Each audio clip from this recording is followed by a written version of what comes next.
Pinangga nga mga kaigsuonan sa kanduman Seventh-day Adventist Church. Happy 25 years anniversary sa inyong iglesia. Gikan sa buhatan sa Southern Asia Pacific Division, usa ka dakong kalipay ug talagsaong higayon ang makigduyog kaninyo sa pagsaulog sa pagkamatinod anon sa Dios sa taas na kaayo nga panahon. Imagine, quarter of a century. Karong adlaw manghinubay kita uban ang pasalamat, ligon nga nagbarog sa presente uban ang pagdaig ug mututok sa unahan uban ang handurawang manggilaumon. Ang Psalms 126:3 nag-ingon, "The Lord has done great things for us and we are filled with joy." Tinuod, kung atong subayon ang kamot sa Dios sa milabayng 25 ka katuigan, atong makita ang iyang pagikuban, ang iyang giya ug ang way puas niyang gugma. Nahimo kamong iwag sa inyong katilingban. Gipaila-ila si Jesus ngadto sa katawhan, giugmad ang pagtuo sa matag panimalay ug gituboy ang bandera sa kamatuoran.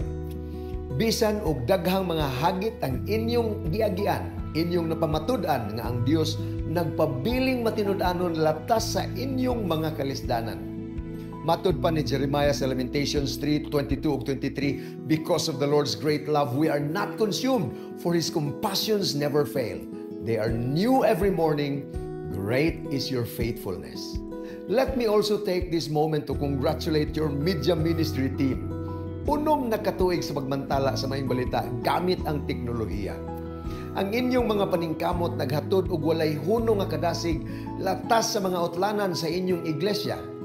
Sa panahon nga gikinahanglan ang teknolohiya ug modernong kagamitan sa paghulma sa mga hunahuna ug pagtandog sa mga kasing-kasing, inyo kining gigamit aron ibutyag ang kinabuhi, paglaom ug kamatuoran. Ang Isaiah 52:7 nagingon, "Unsa katahom sa kabukiran ang mga tiil ni adtong naghatod sa maayong balita." Whether behind the camera, editing a video, posting a devotional, or live streaming worship, each click, each post, each share is a seed planted for eternity.